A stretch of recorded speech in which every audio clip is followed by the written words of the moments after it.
Okay. Okay, so hello everybody to today's virtual EPR meeting. So I muted all of you for now because it's just nicer without any background noise. If you want to ask any questions, you can like virtually raise your hand in the end, but otherwise please make sure that your microphone is muted. And also this talk is recorded. Maybe you got a little notification, I'm not sure. So if you don't want to appear in the video, well, just don't unmute yourself and don't unmute your video. So today we have Thomas Schmidt. He was born in East Germany to a farming family. Then he quit gymnasium and ran away to the US. I like that part about biography. He studied in LA and then he made his way to the NIH and now he's working with Marius Klor. He has 2 kids, Otto and Felix, and he likes judo and wrestling. And today he's talking about submillisecond freezing permits cryoprotectant-free Q-band gear. Thomas, the stage is yours. All right, great. Thanks, Nino, for the introduction and the invite. So as we said, we're going to introduce submillisecond freezing to allow for cryoprotectant-free DR measurements. Now, prior to actually continue, I just want to say we're obviously not the first one who look at rapid freeze quench techniques, and we also turns out we also were not the first one to record cryoprotectant DR measurements, as has been done by the Smirnovs, and I think Gunnar Jeschke also has shown previously some measurements in similar manner. However, in this case, we want to just point out what are some of the effects of having actually glycerol around and how we can methodologically prevent the effects of glycerol by rapid freeze quench. Before continuing, I want to say thanks to the group, specifically my mentor, Marius, who is quite vivid with everything. And obviously, thanks to the TICO group, specifically Dr. TICO and Kent, and specifically Jay Kuhn, is who I wrote the paper. Also the BAX group and others includes Eric, Rodolfo, and Major. Okay, so in the outline, I first want to introduce very briefly the rapid freeze quench machine, and we'll go over a little bit the details, how we prepare the sample. And follow up with it, we're going to look into 2 categories. One time where glycerol made an impact on either the MTSL rotamer distribution or in a rapidly exchanging system such as Dawkins SA3. We're going to see how it pushed it into the absolute folded state and how we recovered the natural native unfolded state by rapid freeze quench. And then we go in a category where the glycerol did not make a large impact, rather maybe minor impact, if even, which includes a chemically denatured protein, a membrane protein, and a very large protein. Let's start out. We're gonna look at the machine, which was first time published in PNAS in 2019 by the TICO group, which is simply just a rotating copper disc, liquid nitrogen cooled, where we have our step rotor motor coming over and then spraying with high pressure our proteins solution with 0.6 millisecond per centimeter onto our copper disc. In case, which most people are probably interested in mixing, the mixing was performed. It was a mixing cell where Jay Kuhn simply used beads, very small beads, 40 micrometer in size, stuffed it into a plastic fit, which allowed for well enough mixing and decreased the dead volume to a very, very tiny amount, and the dead time to 1.6 milliseconds. I think that's probably most interesting for the community. How did we prepare the samples? Again, we sprayed it on the pre-cooled copper disc. So here's presented the machine, where we installed a specific brass copper fitting onto which fits the EPR tube, after which we sprayed our solution on the copper disc, crushed it, and spent several 1 to 3 hours on loading the EPR tube with the needle, what we noted big difference was hollow versus solid needle. The hollow needle allowed for the release of liquid nitrogen in case, and so all the sample remained in the EPR tube. Whereby when we use a solid needle, the sample, as we pushed it downwards, would get shot out again, and we would not be able to load it. So a big difference. I think that was a keystone. So now I introduce, obviously, also I should introduce Jake Kuhn, my co-author and buddy. So he built the machine and is working with solid state NMR. In case, I should advertise too, in case anybody's looking for a solid state NMR spectroscopist, he is on the market right now. So what's the problem, what we're really interested in? So throughout history, in DR measurements, we have our two MDSR labels, in this case on all protein. And what we do is we need to freeze it. We need to form a glass to measure it. To do so, we normally mix it with a cryoprotectant, which in this case is normally glycerol. It could be others, but for the most part, it's around 30% glycerol, which we then load in our tube. We freeze our liquid nitrogen, and voila, we have a beautiful isolated protein system, of which we can now gain a relatively long TM or TM measurement. However, let's say we're going to get rid of our glycerol. In this case, we will receive a clustering, a protein clustering, organized or not organized, it was unknown to me, but what it results into is in a very short TM, because now all the spins are intercoupled with each other, and so therefore causing a rapid defacing. Now, our belief was to just build on previous work and also work in cryo-EM, where when we freeze it fast enough, we will actually prevent the cluster formation so that we don't have it anymore. And we will be able to recover all or part of the relaxation time of an isolated spin system as an isolated protein system. Obviously, that could also be done with other liquids like ethane and others, but for our purposes, because we're interested in the fastest freezing possible, we believe that TICO's copper disk system would be the fastest, and so we went ahead with this one. So in our first case scenario, we're gonna look at our good old friend Protein A. It's just a protein model from Staphylococcus. All we need to know for this matter is that Protein A was previously characterized when we labeled on two residues, the N and the C terminal domain, N and C terminal side, we will be able to receive two distance distribution. The two distance distribution can arise from two rotamer population on the N terminal side. Now, what we're interested is the amount of the population of those rotamers, depending on the glycerol concentration, and how does it depend on? And if we remove all glycerol, is it also representing the same as with glycerol?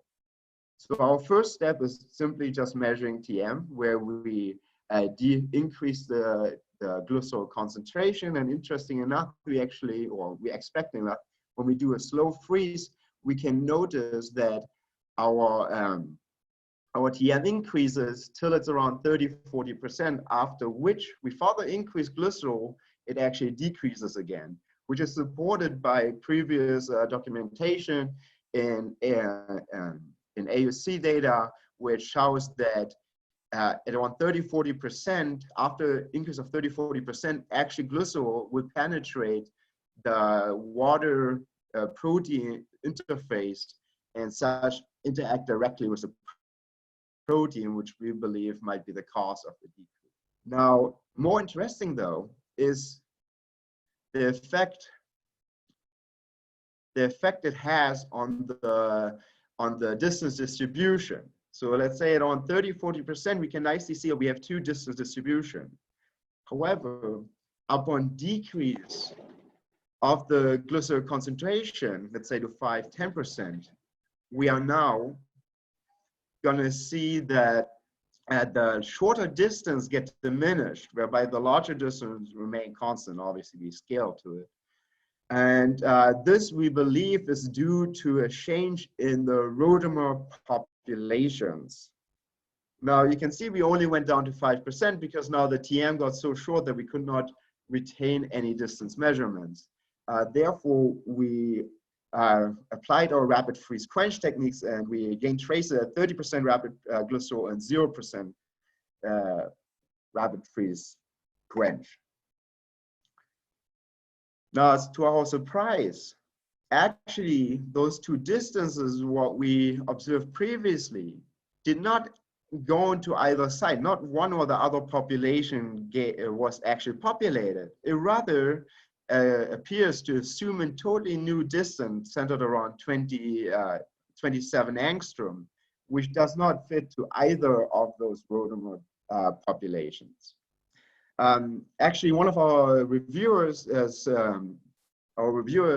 recommended to actually apply MMM and see if possible that could be a backbone motion, or if there could be a separate rotamer which overpopulates this population. And okay, what I want to say is that upon glycerol removal, a totally new distance arises, which are most likely due one time to rotamer distribution changes, but also to possible effects of actually the protein backbone changes in the protein A. Our next part and our next subject was the DOCN-SA3 protein, which is well known as characterized previously by Julie Foreman K to have a folded state and a relatively naturally unfolded state, of which a folded state is shown here in blue. Now, also, as previously shown, that even just a tiny bit addition of glycerol will shift the entire assembly into the folded state, as is characterized by assuming that all distance assume the same distance distribution from 30 to 5% glycerol with relatively minor to no change at all.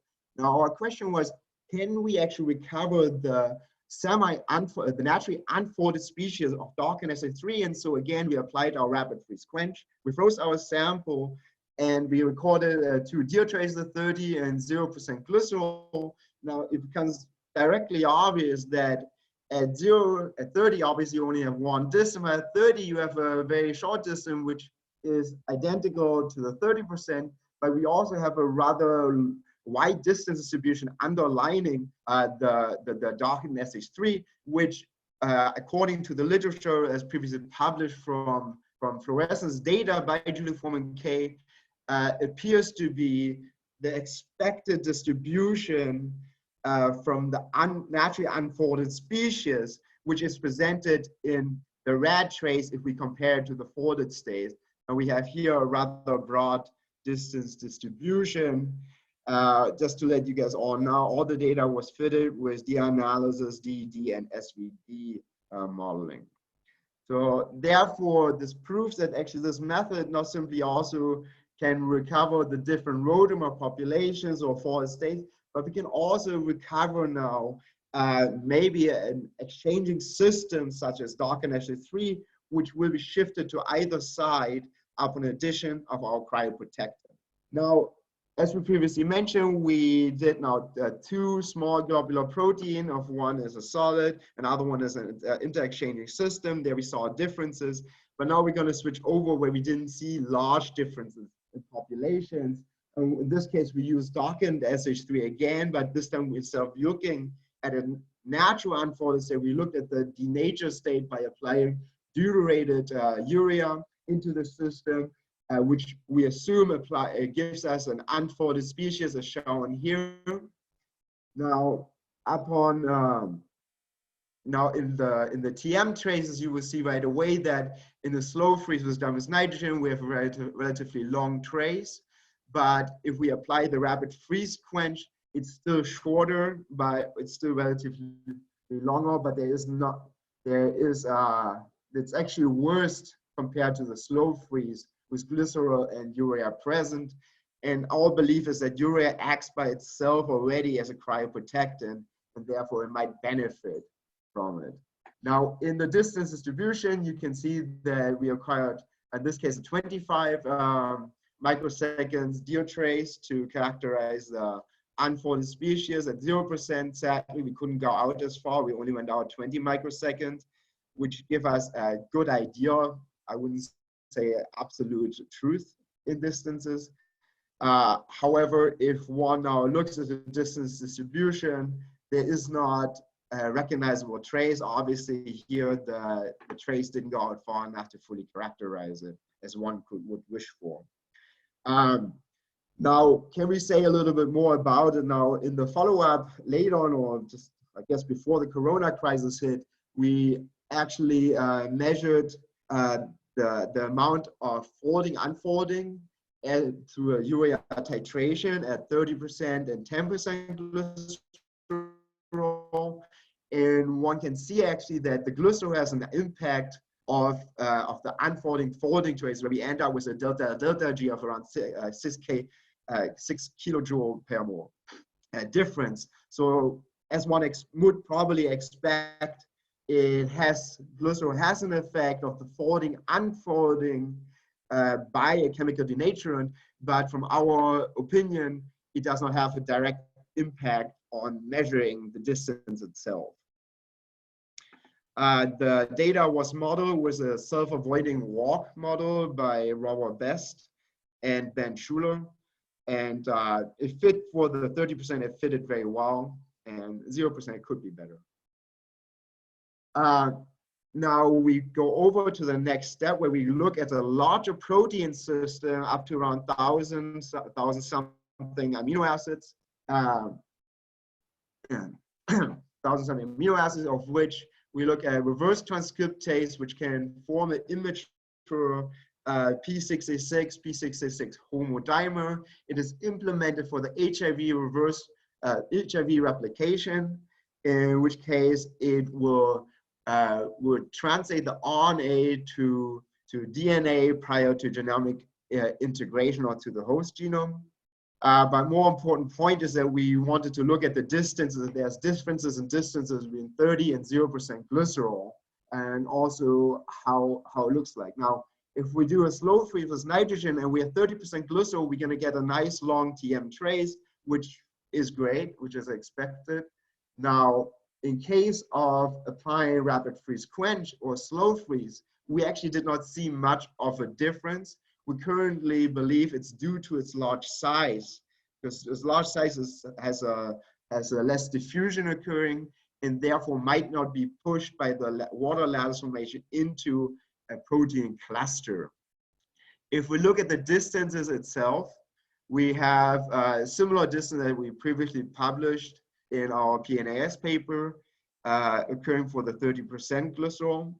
But if we compare it now to our 0% glycerol, we can notice right away that the distribution became wider and a little bit shorter. We do not know 100% where it arises from, and currently I don't want to interpret it in too much detail. I just don't want to interpret it in too much detail. At last, we applied a membrane protein system, the GP41. Also, it's a HIV protein. It was previously characterized by several others, including Ed Bax and James Shu from Harvard, which obviously having a big fight right now with its monomer or trimer system. But Ed Bax previously published it's truly a monomeric system under our conditions. However, if one increases the protein concentration, we will have more than one transmembrane pair bicell allocated. And therefore, we would expect that some geodistance occurs, as is shown in Bax's paper. Again, we applied 15% glycerol and 0% glycerol and slow freeze. And to our surprise, again, it did not appear to make such a high impact to have 0% or 15%, to have 0% rapid freeze or slow freeze. And again, we believe it has to do that the system itself is very large compared to a small globular protein, and therefore doesn't arrange into rapid clusters. If we analyze our DO traces, we applied a polynomial correction, and then later on also a stretched exponential correction, of which both of them appear to give similar results. That we appear having around a 30 angstrom DO distance for both traces. Now the rapid freeze quench gets a little bit more noisier. Currently, I believe it has to do with a background correction. Now, this distance can be interpreted by calculating the population of randomly oriented transmembrane domains versus anti-parallel randomly oriented transmembrane domains, whereby if we compare the population, it appears that the large amount of population occurs as an anti-parallel, which might be due to just having a larger MTSL as well as some tryptophans allocated in one of the leaflets, which not gives enough space for another transmembrane domain to orient itself in the same direction, and therefore gives rise to a randomly anti-parallel oriented transmembrane domain. Now, again, in those cases, the distance did not get dramatically disturbed. It did not make a difference again, I believe. So at last, I want to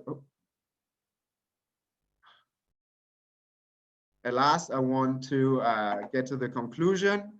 We applied rapid freeze quench, as other group has done previously, to a variety of systems, and we try to find system where it actually matters. In our belief, most likely it matters for small globular proteins, which where the diffusion is fast enough to form protein clusters upon water lattice formation. But it did not appear to make a large difference for larger systems such as HIV reverse transcriptase or protein embedded in bicell system or membrane mimics. Also, in case of urea, it did not appear to make a huge difference. Currently, I just believe that it's due that urea itself acts as a part of a cryoprotectant and disturbs the water lattice formation. In this case, thank you for listening, and please feel free to ask questions, and sorry for the interruption with the internet. One more thing before continuing. I just want to promote deuteration. I think many people think deuteration is very expensive, which is true for NMR folks. But in case, just to get you like some calculation, like 1 liter of D2O is around $400 to $600, which makes around $30 per 50 ml growth. 2 grams deuterated glucose is around $400, $20 per 50 ml, depending on your protein system. Obviously, there might be labor involved and less protein expressed. In case for my protein system, reverse transcriptase, I can get around 2 EPR samples at 50 micromolar concentration or the 50 ml. In case of smaller proteins like protein A, I can get a lot. So then it becomes very, very cheap to actually deuterate. So I think the idea that deuteration is very expensive might not be true, because the true expense comes in the labor. And if you, obviously you don't need to deuterate all EPR samples, only the ones of significance, then it becomes rather cheap. And with that, I want to finish my presentation. Okay, thank you, Thomas. So now you can ask questions with the raise hand feature, and we already have the first one, Maxime. Yeah, so good evening, everybody. Very interesting presentation, very nice results. Congratulations to this. First of all, Thank you very much. I have like a little bit, sorry? We're trying to resubmit it to a different journal, but yeah, go ahead, please. Yeah, so there are a couple of points which I completely agree, which tells that first of all, you can freeze without cryoprotectant. This is great, and this is very clear. basically what you have summarized in the conclusions is also totally correct, because what you see is there are cases where you do see difference and where you don't see difference between glycerol and no glycerol. And with regard to this, there are two questions. So first one, if you do not have cryoprotectants, you obviously do form microcrystals. That's right. You were discussing the effect of clustering of protein, but would there be an effect of forming ice crystals even if the protein doesn't have time that multiple copies of protein cluster? This is one. And second, I think we do not yet know very well. There was one case where you could really show that freezing without glycerol does recover what should be seen or what was seen by Fred at room temperature. But what would be your strategic view? What additional proofs or tests need to be done in order to really know in which situations I better use glycerol and in which I better don't? Okay, yeah, actually, I'm happy you're asking. It might be a little bit off topic, so just bear with me. So can you guys all still see the slides? Okay. I can. Okay, good. So your question, for example, is in protein A, and the reviewers brought up correctly, well, what is the right distance? Is it the glycerol distance or is it the no glycerol distance? And one good question is, well, we don't know 100%. We don't know for sure what is actually present, because for the only way how to tell is really looking by NMR or comparing to NMR. And so obviously in the follow-up, we're trying to combine PRE studies by just throw the experiment and just determine which one is actually correct. Is it what we expect, that there's a bimodal distribution, or would it be correct to say that maybe one MTSL label is clustered in one region, and then we know? I mean, does that answer your question right now? Is that correct to say? Well, this is definitely one of the routes to do. Yeah, probably here you should try to do something like PRE. Yes. Right, and then another problem, which I didn't go much into it really, is okay. Here, obviously, all our systems deuterated, so we currently believe we don't have TDS, TM effects going on. But what does that really do? Because now, as the reviewer correctly pointed out, well, I can see the distance distribution for a shorter distance decreasing. And I can see also the TM for glycerol concentration decreasing. Now, is that then due to some TM effect or something, or is that due to actually the true rotamer population? And for this reason, we're actually working right now with site-specific method labeling to induce specific TM effects rather than treating as an artifact, but rather treating as an effect, and looking at that as well. So to actually find out if it's like a truly a rotamer population or not. Mm-hmm. Yeah, thank you very much. I think this is very important work, and it's very useful for the society. But as we just discussed, there are still some questions that need an answer. Of course. But that's why it's exciting. Yes. Okay, thanks Maxi, thanks Thomas. Any other questions?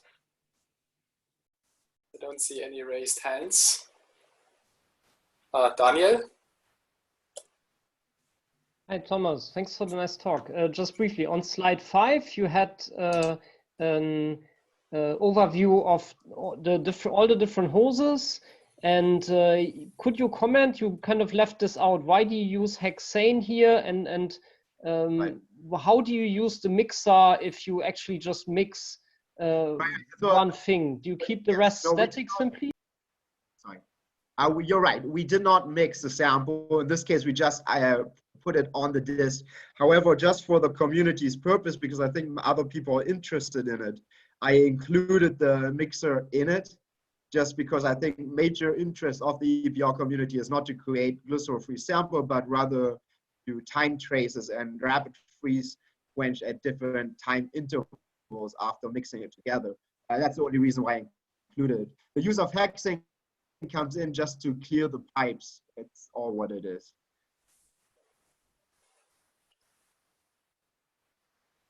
Okay. Does that answer your question? Okay. Then Gunnar? Yes. So our experience when we did it on the light harvesting complex was that we needed a lot more volume, a lot more sample volume. Now your system looks better than ours, I admit, but how is it with the sample volume that you need? Right. Yeah. So your system was with the metal rolls. Actually, reviewer 1 point mentioned maybe, but the light harvesting system, you're right, it was injected onto the metal rolls, the rods, metal rods. I think reviewer 1 called them metal rods, and you're right. It takes a lot of sample as it just I don't know all the details of the setup, but as it gets pushed in it. Now the TICO group itself actually tried this setup out, and for obviously solid state NMR, and they were less successful in actually utilizing this method as it didn't freeze fast enough. In addition to it, what turns out is that, correct me if I'm wrong, but the light harvesting complex was one time in the presence of vanadium or detergent, I think, or lipids or detergent. Is that correct to say? So we had to mix it we wanted to reconstitute it. We had to mix it with a pigment mixture. Yeah. And it was unfolded before, otherwise I believe. I know. I actually was excited initially, but then I like, actually you guys didn't use any glycerol in it either. But then later on, I read further and actually agrees quite well with the last statement, that what we said is that the bicells, the system becomes so large. If it's vanadium, it's totally different, but the system becomes so large that it does not even matter anymore. Actually, I would have been interested what you guys got if you would have just like NTM traces, if you just would have flash frozen liquid nitrogen to just compare, because I believe it's large enough, it probably wouldn't matter that much. Sorry.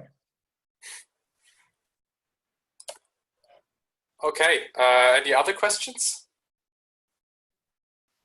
Well, Irina has a question. You have to unmute. Hi, yeah. Can everyone hear me? I can hear you. I have a bit bandwidth problems here in my apartment in Japan, so I hope this is okay. All right. Yeah, so I was wondering, you showed a very nice example of a artificially denatured protein by adding tons of urea. But did you actually try with a disordered protein domain or a disordered protein where it's functional to be like adapting its conformational state? That's right. What would happen if you use alpha synuclein or others to do it? We did not do that. We did not do that right now. To be just honest with you, we had the SH3 system working, so we're curious if it follows. We were just curious if we can actually measure an fully denatured protein. And the point, maybe I can point it out here. The point of it, yes, we obviously cared about the glycerol, but also we care about actually characterizing the distribution. Now in the follow-up, we didn't go out to like just 25 microsecond. I think we went out to around 35 microsecond to fully characterize the folded and the unfolded state. Now, obviously, people in the community will ask, well, how did you guys record it? You guys must have recorded for like weeks to get any trace because there's so many sampling points and the distance are so different. Well, we applied just a sampling schedule to actually correct for that.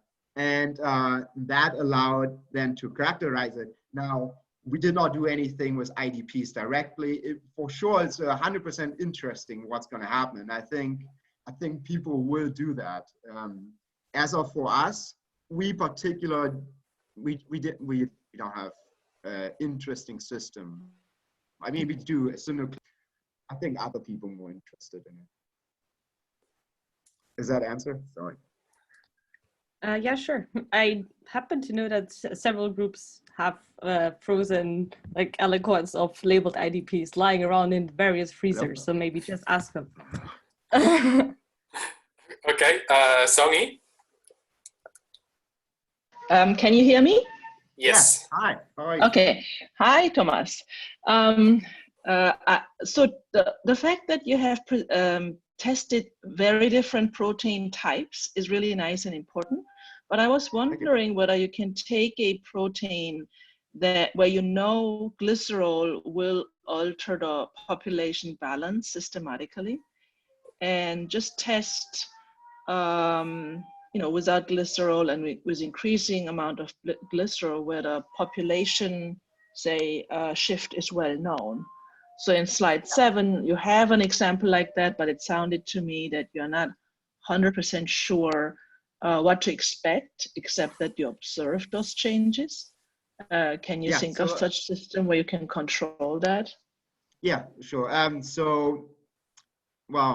Okay, so we have, obviously you're right. So the SH3 system, Darkin SH3 system is well established. We know the population from it due to Julie Foreman case work. The population, what we're getting in this case, majorly just using DD, is around the same as we would expect from Julie Foreman case work. Julie Foreman case showed it's around 60-40. We got around 50-50. It's in that ballpark. But you're right, in this case, because it's so sensitive glycerol, even like the slightest increase of glycerol up to 5% increased the population to 0% naturally unfolded state. Now, the smart way to do it, and what we sadly have not done, would it be to even go lower instead of like 1%, like increase it by 0.5% glycerol, and that should actually show the decrease if measured at a high enough resolution. But yes, we didn't do that. You're right. Okay, thank you. Jan? Hi, Jan from Songi's group. I was wondering how reproducible is your freezing machine, because it looks like sometimes you have you conserve completely your slow T2. Sometimes you have very fast decay, and so is that because your freezing time depends from one batch to another, or it seems to be very different from one sample to another? And maybe just a quick second question is, how much total, if you take everything into account, how much, if you inject 1 milligram or if you produce 1 milligram, how much do you end up having in your tube, including the recollection after freezing and putting inside the tube? Right. So, so let me start first with question number 2. Sorry. Okay, so the biggest amount of protein loss. So when I normally prepare a sample, I would prepare a sample of around 50 micromolar concentration, and we would use around 150 to 200 microliter of the sample to inject onto the copper disc. Now, the final population inside the EPR tube, or the final amount of powder which makes it into EPR tube, is rather small, because you obviously cannot pack it as densely as one would like, because EPR tube will break eventually, or it's just not physically possible. So therefore, we end up with a rather small amount of protein. So I don't want to say too much, but I would say around 50% of liquid nitrogen frozen sample. I would say 50% for you. The second question about reproducibility. Now, fair enough. So we did this sample 3 times, like for the 2 or 3 times for the shorter distance, because it was not reasonable for me that occurs. So in all cases, we got similar trace as shown in red, a very rapid decay followed by a longer trace. So it was reproducible on that end. We also gained similar for the SH3 as well. So it is semi-reproducible. I do agree though that there will be slight variation depending on the sample preparation. Just to say it right away. And could you envision that you have two populations, then one population which is clustered and potentially showing you intermolecular interactions, and one population with... Actually, I'm very happy you're asking. Actually, this is part of what we believe, that we actually a sub-millisecond time scale. If we look at the protein, the size of the protein and what diffusion we would expect, now our freezing should be faster than the diffusion. And so we believe that we can freeze at around 500 microseconds the sample. Now, obviously, this is only for some X percentages. If I inject my sample onto my copper disk, there will be some sample which will be frozen right away. And then there will be another layer on top, which will take more time and which will freeze significantly slower than the sample which hits the copper disk. And we believe that that is the reason why we have such a bi-exponential. So meaning it's in layers. Does that answer your question, John? Yeah. Cool, thanks. Okay. Any other questions?